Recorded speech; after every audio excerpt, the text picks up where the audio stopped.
do mie, we na ja oji o.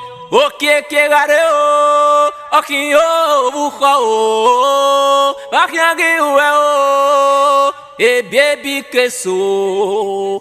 Wala o, wadogu me guanjona o, eh. Agave do mie, we na ja oji o. Oke ke gare o, oki o buho o. Bakiangi uwe o, e baby keso. Wala o, wadogu me guanjona o.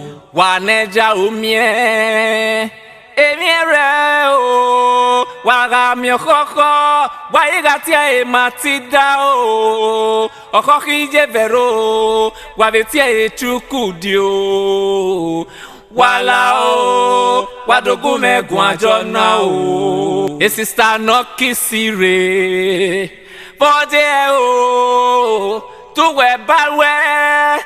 Tu wedi efwa o, kien nota lokian o, le la biba ya kian, wala o, wadogu me guanjona o, akba subiri oganyo, odie kwefe o, olunuri e mo.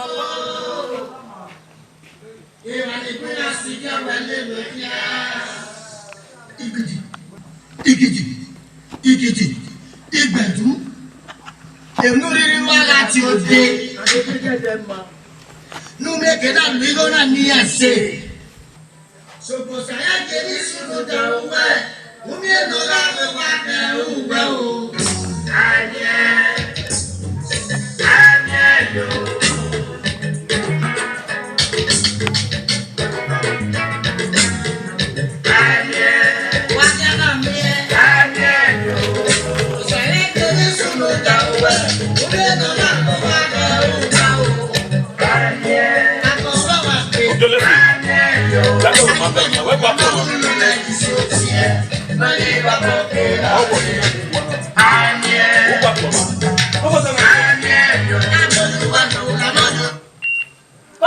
Uma begging my advice. You're begging your wife to that. We told her. Get him over to you. I'm not too well for 1 minute. I'm going to jail. Get called down. You're not ever get on you. Oh, my good for you. How are you opening? Yes, now. Ma, would you see? Every day, the manati of Gulusi. Oh, say, no more. Wait, no, I understand. The manati of Gulusi, they always go to Mose. It must say, he make a new wife. Gay, or the Frank will go in now soon. Even worry now. Ah, Bobo, wait. What's that? May I go with my money? Oh, we might be buffalo. Maybe you are buffalo. Oh, worry about it. I'm give her your tongue. Man, it's almost men. Because when I wear my man, he cannot be almost men. Why was it? First class mark best. Jesus. That's it. Oh, what will I do you river? Eh? You got your mama. Yes. Yeah, I'm Jimmy. That's how they love you to it. There's no anything. I would say, Mammy, also about disappointment. Yes, now. What's what going here? Again, I shall or what we talking about. Or what it with? If you're not power irritating me, or what it with on that one. My hands on his breast. My hands on his breast. It's all bad, but we will get you. Oh, wait a minute.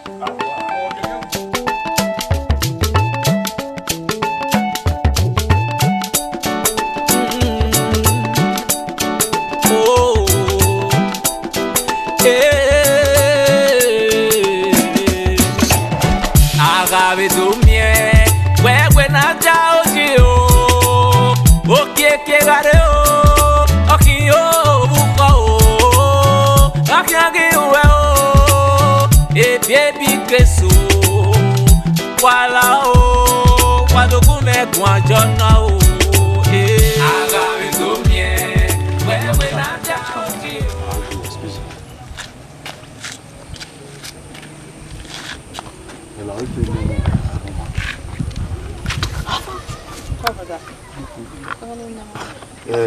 Iye mo mo wa oye wo na.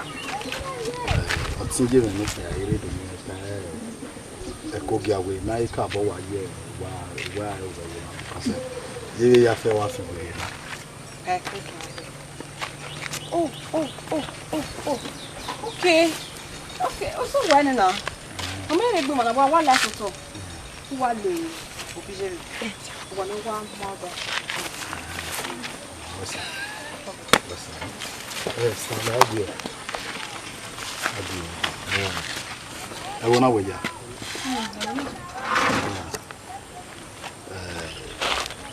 Lekin wo wa ye. Obima wa no mo ba amara so. Oh, one more than a boy jump. Anymore, Rosa. What's it? Mameze. Yeah, I think I'm yeah, you do to observe us. We were like one another. My boy, you're more of Pagario. Oh, no. Listen.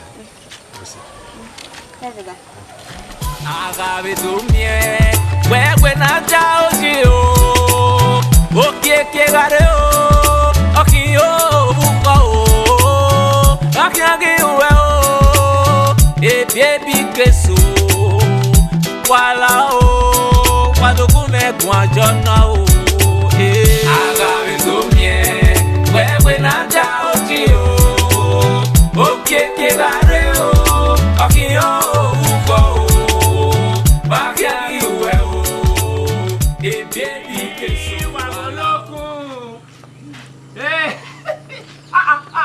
It's over up there. Aquasubi. Are you well again? Aquasubi. How well? I can't pass it here. Man, they working on a look we were up our door. Ija, e kele la luhwe we would do. E dey mi kwa. Ba we wa sunu ji. Rugbono. We egena na wajina ni isubu kakabo wabu. Na yakimi kona. Amari oboli le egena ni. O we do la. Eh no. Me very so why na ni o ze me we mi.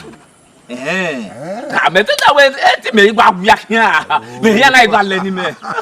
I let it all woman. Otega. Otega. I let it all woman. Call you. Aquasubi. Ide we sekere. Ide we sekere. Your body. I let it all woman say. Chikpa. Ama abi pe wo se pe o. Wa go loko. God ya webo. God ya webo. Wa go loko. God ya webo. Izinye lema.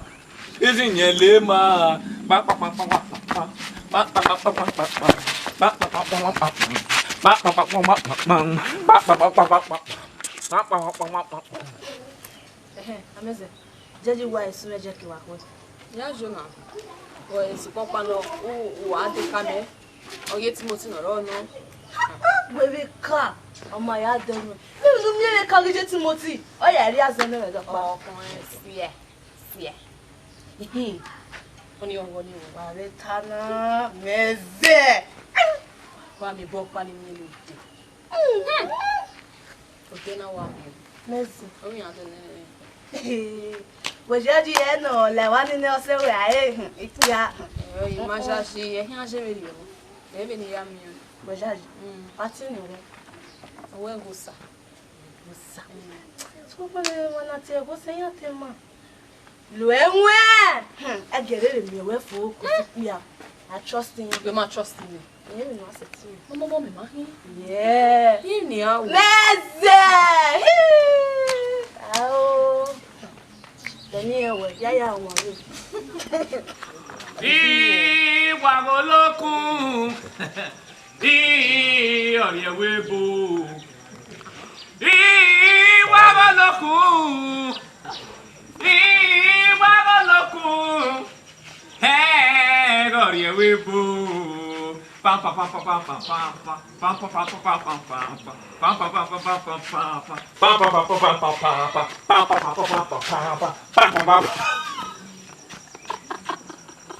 Yellow. Il sait au lion, monnaie. Et qu'il n'y a pas de zip, mais. Abona.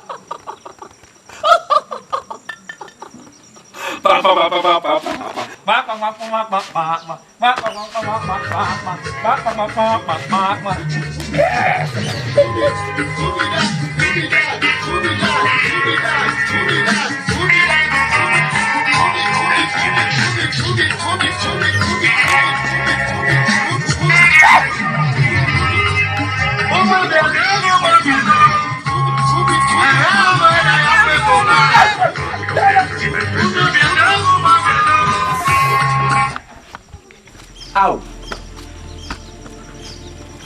Dans ma nouvelle boucle. Elle n'a pas de corps maintenant. On t'a fait mon kina.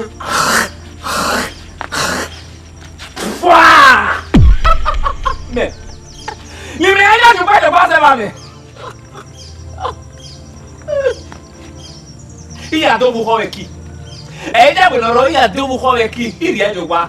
Il y a gay goat. On est où? Tu vois le gamin? Probablement. Où t'es bon, mais. Où t'es bon, maman? Y'a ramé no guier. Y'a ramé no guier. Où t'es bon, mais y'a ramé no guier. Y'a ramé no guier, ouais.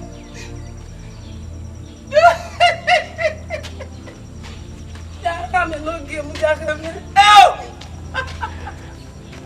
Mais rien du pas de quoi ça va mais. Aidez à nous. Il y a quand même un billet. Oh, papa. Pas de beco.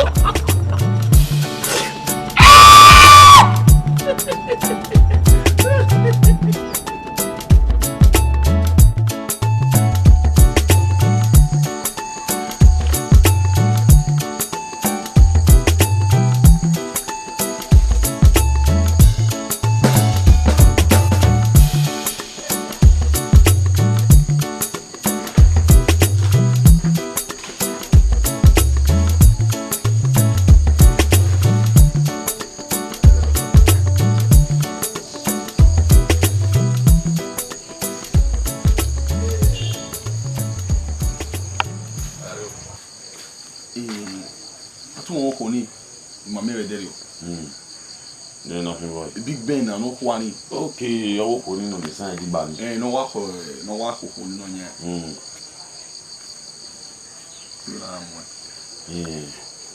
Yeah, on your tell you ma o. But when what we you miss am ba ma mi everyone. Ko teacher sick no be. Interested ba na. Very well. Let's move what they are showing one on. Eh, ba nyo wie. Ma mi so ma no nene. We why ti investigate the say. No nya ya na ri ya ne. Okay, say dey wa. They say ba na. Afa abina ya gwa love that one. And actress of it na gwa le. Na wa say here any man go jam bi ben, jam gwa le bi ben ni. Kiare. You run me say really na. What say ke am you ni. Abi. Aye bottle no ri Morocco. Okay. One ni. Edi meji wa line ma. Jari oko. Attack 442. Close to 3. Okay. Oh yeah, you go. Emo no ma wo, you no ma wo. Over. Emo be, we ya gwa love we. Big Ben.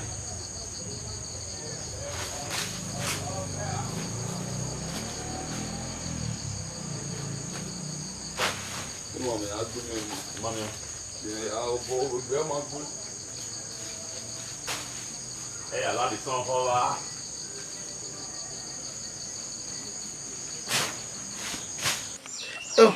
Osawese o edo bagbe edo isagbe enika waya wese wa mai wose we waya gba oge mo waya wese mama iga be udazi wese o wese ni ya fe no me akoyo ngi yana ya iwa be ji everything so Eh? Oh, bukame nekesi. Ya go kere na ya yo wa ye ni me na ari e o. Okay, yo ko uti ari we manya. We ya kere ya ma gbegbe re. Mami. Oyo. Ibe na we, ni we doje we ahwe. E de na ko eki. Wa gwa ni ge sori me ba ko ni ya ari e kele adele ni ga yi. Won ge ya kawe. Ma wo kawe. Afia mero. Ahwe ya ri go no ya ari eki, we no heki. So mo no. Mami okoko me ni iwo nu gbo pa wo. Nu ya lu won mu po kini gbe oko me wa we. Iwo ni ogi me ma. Ra meze. Owe me no ma gbe kun won mo kini ogi o. So pon pa no okoko ni. Me ma ona egbe. Nu da okoko ni e van kan wike. Aze gbelegbele van wike. No ike ni ma yan gbe mi po. Emi po. Emi po ma na po. Una no anya koko ni ogo me no. Mo we nu be gbe me yi. O se ge mi po. Ya ri go be nu ya do ri. Ya wa se. Iya. Na me makojo ni. E makojo u dan we wa ke gana nya. Emi po ge ba ka to bo. Aga wa gbo ni ya lu won po gi wa kwenya. Wa we si gwa wenye. Ba he na emi obe na ya lo lu won me. Emi po we wa kana. O ye re. Emi po ye re. Na me gire, emi po bebe ba ku e wo wa we ke bun re emi po ma sene. Eri a we emi po ye re. Wa de na kwa we gwa wenye. Emi po ma sene ge ni. Na me egbe de rudu won mu po gi we na ta. Afia mere wa. Mami ewu ni pe oko ni ya seki a ku e. Abe ewu ni ne papa no wa kokko no wi ni. Ya do ya won mu po gi sa man gbe oko sa yo no wa ku e. O ye ge. Imara be ko ilu e ba o be we ma oni kwe Ma ona egbo. Oma me no ta iku eyo. We me no ho we. Oma. Ko. Ya mere ba ku e ya wa we be ri. Ko yo. Oma na ni do. Oma.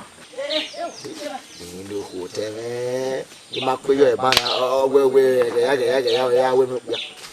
Oma iku yo. Ne de ye ma.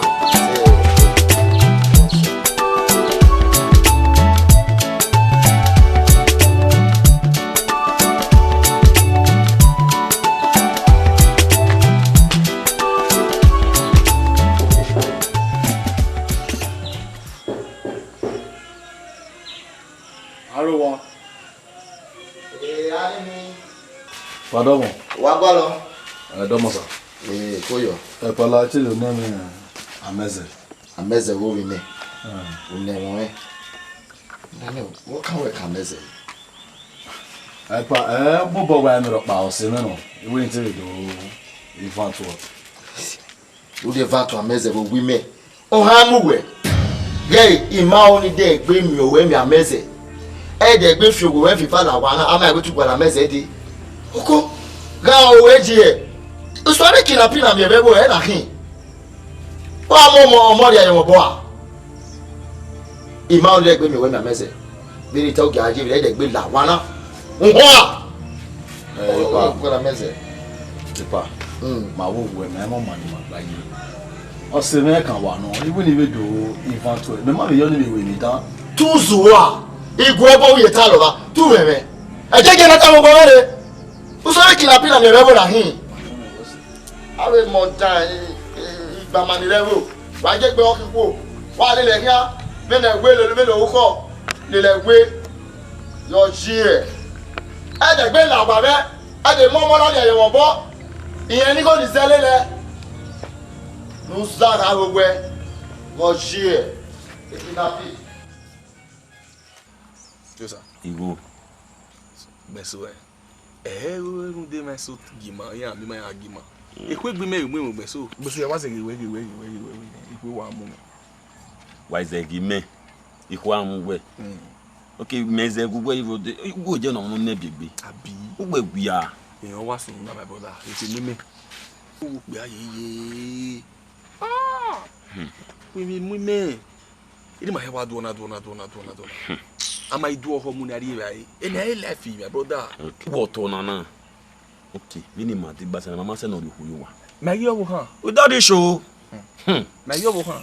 You na go le ni awu. Ya.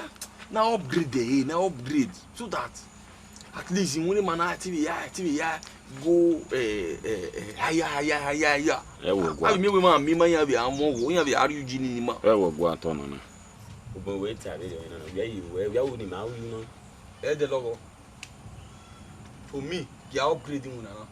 Wa ga be na bo na wa polo se na ya fe. Man me o call them una ka bo. O ma san na. Ana ti adu ekpogba mu wi guy. I make ekpe no ekpise. Yes. Ojima yela awore. No, I do maybe ekpopa na ekpe van makamu na orioni mayamu. Maso amu ekpise ban gbe so that na ma ti mi mo aya yikeke la egbere. Agwa mo so wa boa. Ahina here bo then nike ma be ya we wo ni. Mi ale TV sen. When egwena bia ya u. Utemorio. So yo wa no. Oga Kenya ze we gbe so o hosef o hamene. Ekwe mu me. Adoboy ozoima.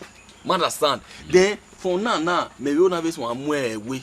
Na see your ho kere gbe na amwe we bana. But so I think here with 15,000. Tell do that. It's 30,000 now. When you forget to do we na mo solution na. E won am na won ya wa market we ya dey. Ya so we is say oh ile. Am we keep that by. E go gan say. O me go no say is upgrade your that's one amwe mila. Amwe melu. Amwe mila pa be na. Apo mo be. Ya ko mo be. We aga so mila han alaje han ti we. I go lo yan sa pari yo. Yes. Yes. E fe ma popo ne. Enwe aya fe eti. Alaji awo abi alaji awo. Alaji Igo okay. We na alaji etunsa. Abi. Madam Ogomo wa go alaji etunsa. Kai, Selumalaki. Alika mala. Alaji. Me alaji ma he was say yes na. In the future. Na no kisire. Bode o. Tuwe balwe. Tuwe ni efwa o. Kieno ta lokia o. De la biba ya kia. Wala o. Padoku me gwa jona o. Akba subiri oganyo. Oje kwa fe o. Olunuri e mo bo.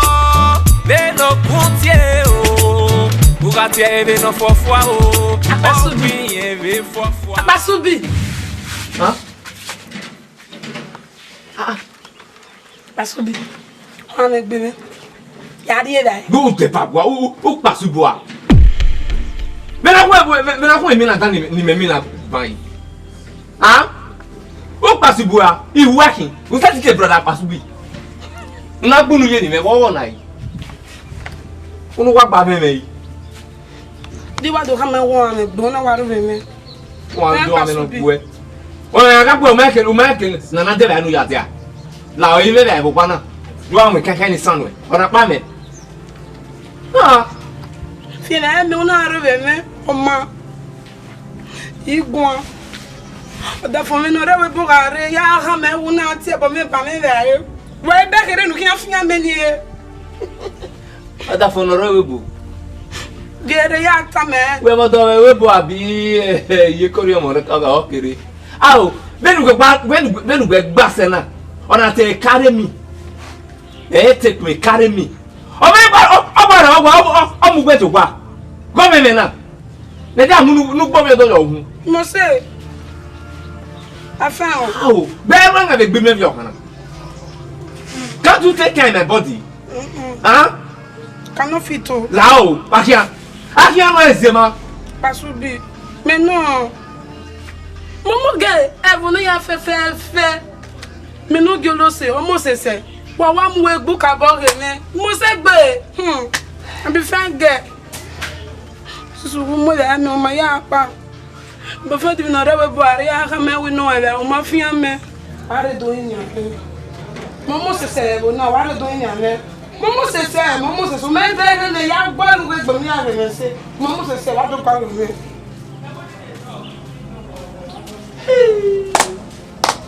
abet mi aire ya boze se yin me na me we o me bi wo ya o ti mo da order fún ẹ Pero ya fue mi.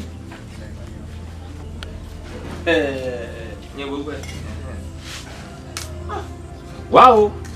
Atapa ni sumpe.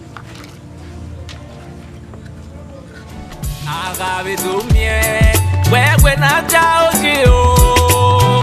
O que gare o.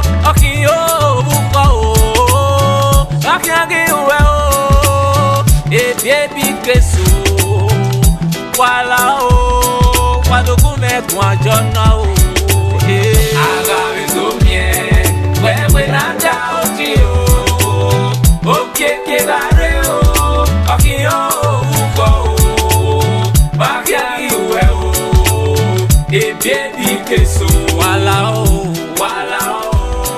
wadogume kwa jona o ego sa Amen. oye Oh, yes, yes, my every yes, see. Iman, mobile like me, I have to do no. How we ran in the room now, where's it going? Now, Amen. I can run where the warm money at least. I can only specifically and only we are carrying ya inosi. You know what kid you were you yeah, gbera mi wa wo mi. Eni wa do na do e ma fe mi. E bi wo mi. Okay, Amen. Let's be truthful to ourselves. You well aware. You need my boss. Wa diege me boni ya go wegun a okuyo na ye. Wo kan kwa rigwe na be ni rigwe na na eje me. O mo se gbe no do adigwe ya. At least ologbe no ga rigwe at your age and rigwe there is no future to plan about nothing. Huh?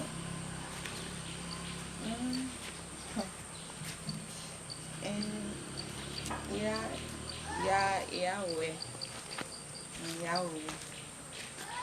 Ama do awe fa na so be ki pare do ya o ni ni. On my room. Anytime. Okay. Okay. Why echo? Okay.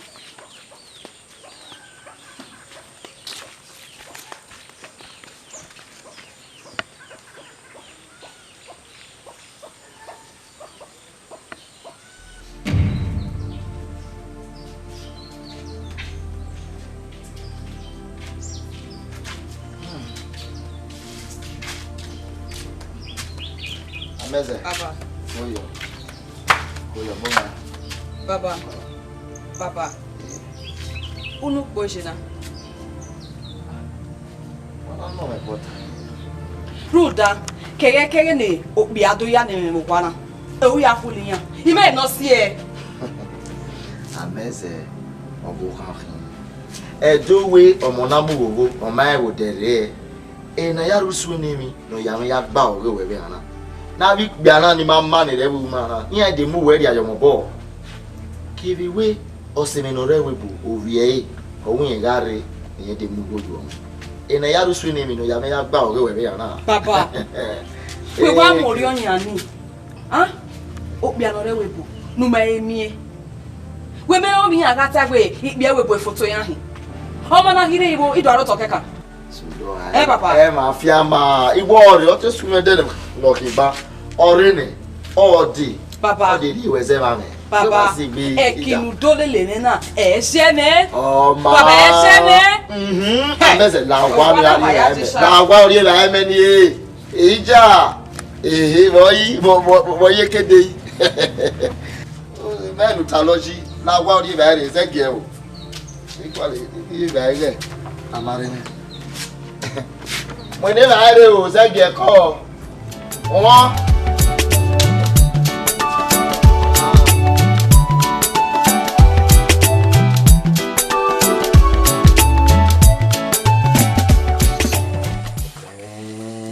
Iwe emino sunwe we mana ngwa bege yi. Iya, o se mana dege. O igbo se ngwa na ki kwayo. Ha? Ave se ke no ya. Ve na we ibie ki pe ire wo na wa ya du lo koko vi o we wo na. O ke atu agbe ni ha. O ke atu agbe. Ko se e ma tata. O ikuji ni ara yo na. No iwa da mese bugwe ya fe o ewe. Okokorin ina ti o kan. Okokorin gbe menu ya lu mo po gine gbe oko. Nu le meni awa wa fo a. Awon yen gbe dede mede. O ti amuja kere mi. Ege mi pa jina. Ina ba jo ko ba. Ya fi o. O darebe. O to ma ni fi. Darebe. Egbe ile lo ni oye no to ma se. E me na we so yo wo. E mi o pa ni me ni sa lo bo ai we. E do pa ke do pa. No bo ba no kun. No bo wa ba no kun. O mi wa le nu e. Wa me ko ke ba ni o ye le kun. Any time now, I don't know what I'm doing. Emi awa wunyai. Oh wait, I'm not too good any. Iwa ye. Me, you boy kawaya. Amake. De ke de no bo river no bo vai bo. O ga e o bo pa no iba fian fo. Utane, o bo ade. O ile ru no bo ba ya. Okoko ni ti an pa. O bo ene ge ape ni. Para da we wunya. Ma se mege. Amare ne baga iwe. Family no mumu se. Eh. Ogi olosi. Da fun no rewe bu. Owe iho ya fe no ri rewe bu. Owe momo se ya fe. Ika ngi mo se. Ama bi un we ko me na ngi me mo se. Ya make up ifune, ya irare ya fune. Ya ri wo. Ya ri wo. Ya kolu pakun. O pakun ni gbe oko no wa wo. Ya pakun me. Gele se ne mo se. Igbo fo yan je me be wo na. Bege ya ni. Iwin. Agabe do mie. We na ja oji o. O ke gare o. Oki o buko o. Oki age we o. E baby keso. Wala o, wadogu megun ajona o.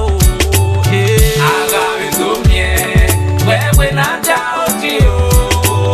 Okeke gare o, okiyo uko o. Bakia iwe o. Para mi cuando vamos, Basita Matthew, Christy soyo, nye, osoyo, nye, yana make code. I wish you now say Christy soyo, nye, osoyo. Oga temba yowo, anati ibata success. Oga temba yowo, Christy soyo, nye, otemba Christy soyo, otemba Christy soyo. Ona la logo. Domo. Iye kori e kwa betia. Kojo. Ina we ima se ba jugbo be na. Unda we ugbo ni ma gbe be nedia. Oke igbo me gbegbe. Ina igele na we ima mi o ma gu mo bo. Na we a egwe ebuwe wo na ya. Agbo afefe ba pari gbo. We me keni weriye, ogba weye. Na we to ku e mo bo kere. Akemiere abose me ku gbori. No deva wa wo. Wa mo rai, wa yo ni kai. O ga ri okume do robi me. Me bete mi da. Gunu wani, de lo ma te mi da. O ga ida mi ka we, alobi me ba ke. Ha? Ebe ne ra ke ebe unu tara de. Anya me da tip of we wo yo kan. We te jugbo. De na wa te jugbo yi. Ha? O ma no rubo ni no nwina bugbo. Nwina. Nwina no. Me na rogwi me.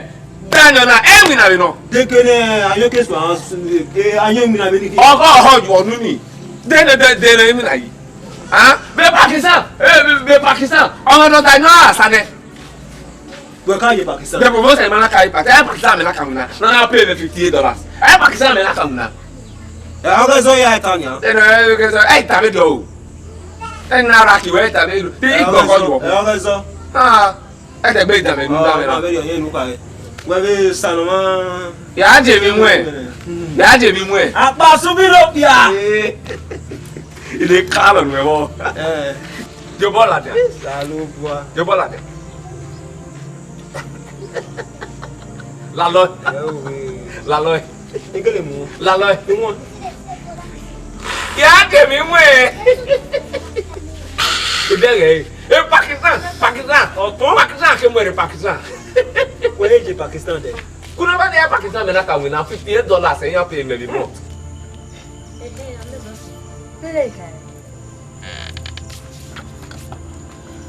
Wetin e gba oge me ke. Ose no be hiari me na rude. Ose e. Ale ze ke ke no lo wa.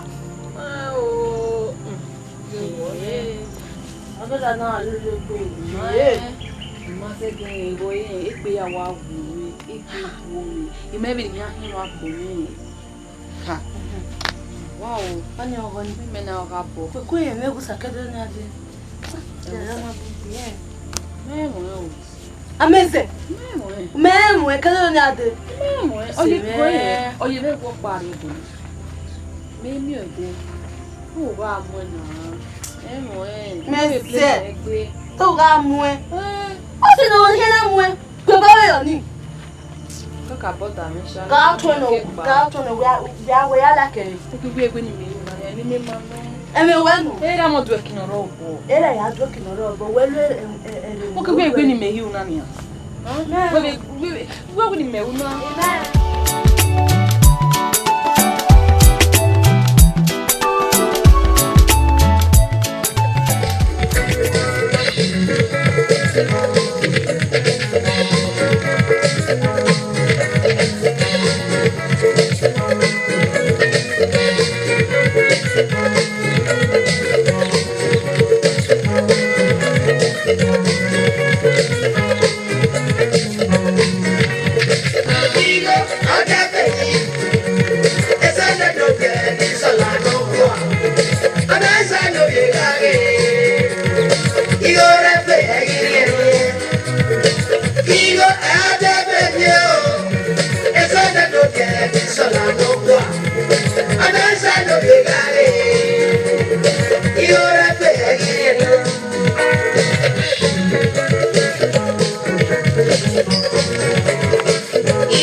You're not waiting first and last year that go na. Do you yari agbori ave dey me ma mu weri a. E wait ma jo ho. Uzu wo mo ni ma. Bo ni ma wo jima. E ma la wo wa. Ute we ma wo. E ti ma jo ho. E ti ma jo ga ge mo. E ti ma jo ko do ni ta bo pa no ti pa. Kaka no ti pa. Wa mu de.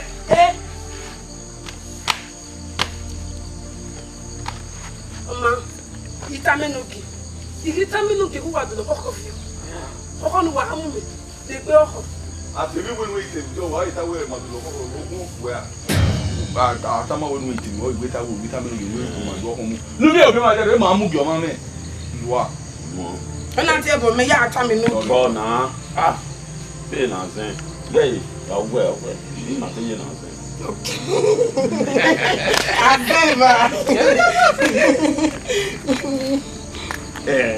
No say nothing when you know member what you know ya spin up where in a book every man me go go when you pack go water my grandma on na ya go ogun hello na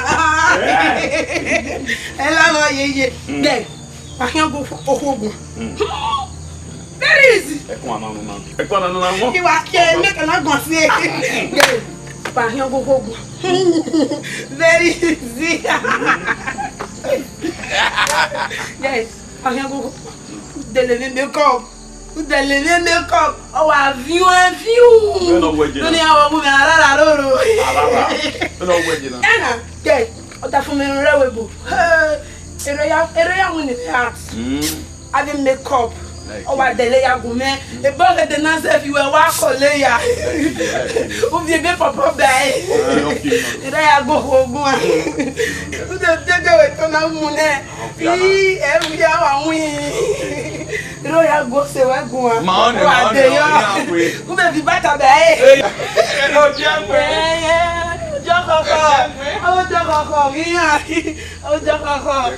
Odi. Pa, o bi ai wa ye no. Wa bro. Wa wo se. O be ba be je.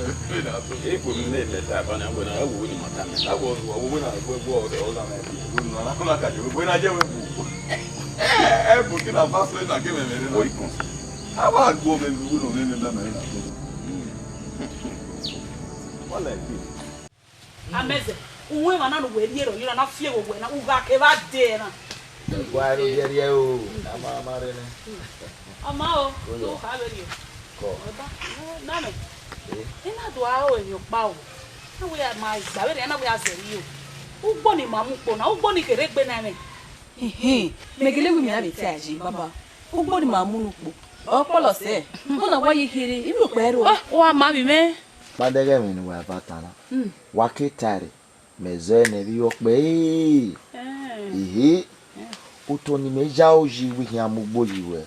Na idena. O utona ge ati ege. Ora pasubi. Utoni meja oji ya mugbo liwe. Kogera o meze. Apasubi no danyo. Apasubi no danyo ga moto nu weru ya mugbo a.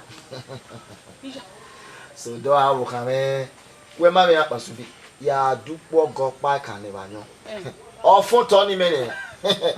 We go we ma nyo ni a. E mata. Aya nyo go eku. E mata. Iye kini ala e. Amadu ka be ri ona me. Wa barere pa nya nu bu enu de nu pogo pa nu mugie. Ruda ne mi o ko e do labu gbo we mi o ko ga ilane. Egigi ai ke mi je. So do boa e be ala e. Salo boa. Anyo e pa ile. E o do na la e. Wa ma na fa me. Anyo e pa ile. We na ja o ji o. O ke gare o. O ki o bu ko o. A ki age we o. E baby keso. Wala o. Wa do ku me gun ajo na o. Agave do mie. We na ja o ji o. O ke gare o. O ki o bu ko o. Ba ki age we o. E baby keso. Wala o. Ami we wa mose. Ini ya wata. Wesi. Ko won ni magba ka le teri o. Net ya ni. Ma de ko yo. Ado wi jire ni so magba gwa ka. Iko yo ni na. Mere la kuwe. E masa. Onu no wa ta yo ba do ba na ugbo me wa de na mi e ko be de na na. Ya wa buli kai. Igwa bure ya kun re ki. Ya de gbogbo no. Bege na ni a. Gele. Wesi. You gele wa mo se o se we wa. Wesi, rinya ya wate. Ko. Ami gele ani ma se be. Ani gele. Ko. Wa ko. We go do. Let's say.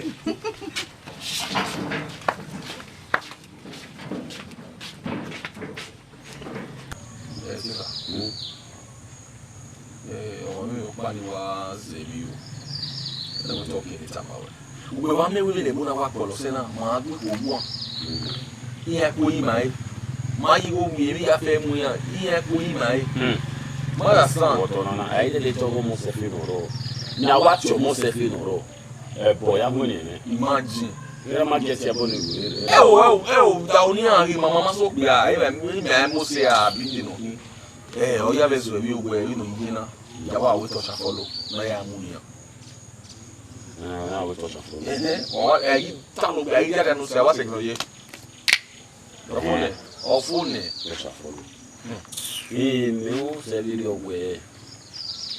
De logo, be me o se de logo. Ring keke be mi o pe ma wa gwa lo ring keke be koko. Gwa no. Ri ki we ke be koko. Me se bi wo backbo. Aya we back. Ni no backbo yi. We ka una. Me tamu we mo na wo tama me wo backbo. We ti tama me mo ne e wo we na bani ya sun na bani. Adi ring ya bury for like 7 days. Or by 7 days na ya di en. How dey. Ho wa lo. Ọmọ wa go koko ni e to so ko kinu. Ma san e to so ko koru. O wa si we bu. O se na lo oko. Iya. O ka lo. O ba ko itosi. O ka yeru nu we awate o to fi o se na lo ba bo en mu na. O ko baba na onye ne. We me ni o ku e go. Na do talo. Na do waste area ma. Ya we. About 23 days. Come into small.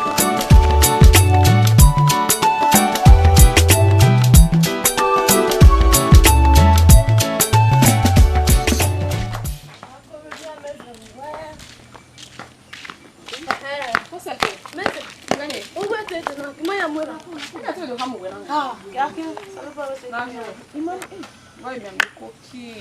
Go wa wo fe burger de wo pe wa. Abi. Igya yo toni. Na wa ya mo ya. Kí ló ṣe? Lọ sùn. Wo le to me? Ni to wa. Ọmọ wa me gbe me boya to. Bi mo re na to ma o. Kí ló ṣe? Lọ sùn. Ibe ayi. O pe me fo ibe ayi. Oh man, say. Go ahead. Wait, was still. Want to steal my dress? Ah, when I'm saying. Too much job. You know, say, one or so. Wa oni mari be ayi no. Wa gbe ni ma. Wa gbe a. Ni gbe. Wa gbe a. Ni gbe. Mo la mi. Ma mu mi wa gbe a. Pa ma pu. Uzopo. Aku ma le le amu e. Di e ni we yere. Be mo me da kwa gbe. Uzeya. Oya na. Oh na fun yo fun. Amo da eme o. Gbe. Gelo se wa na mo se gbe. Mo se.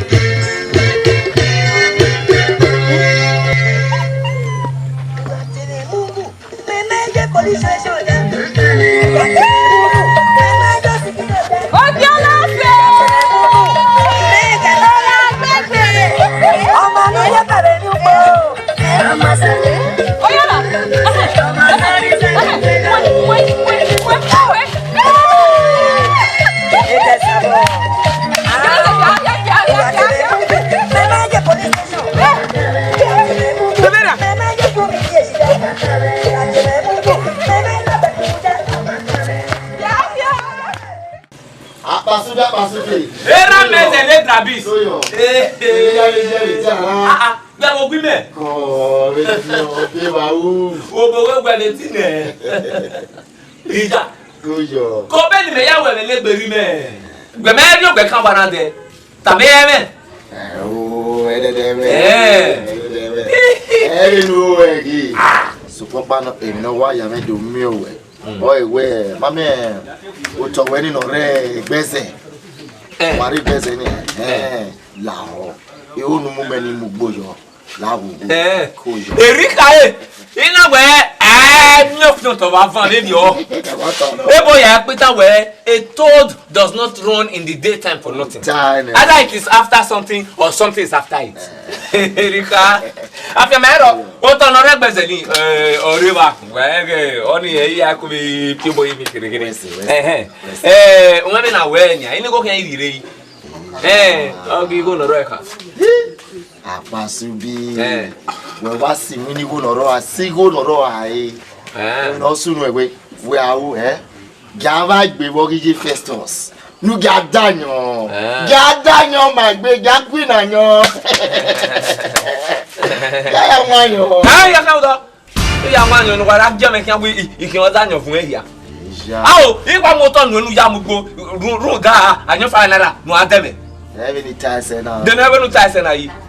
Nu wa ya je me kan nu wa ya na me kan. E me na die ba Ema, na rie ba iga imugbo ne ma ne, yen irigo me. Ya ko la, ya ko gba.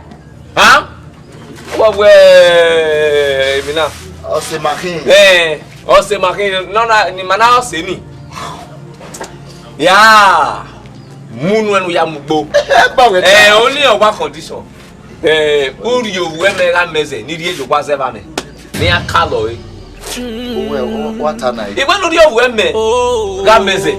Niri ejo kwa se ba me ya ni akalo really work with ba. Aga be do mie we na ja oji o okieke gare o okin o buko o bakiangi we o e baby keso wala o wadogun me gun ajo na o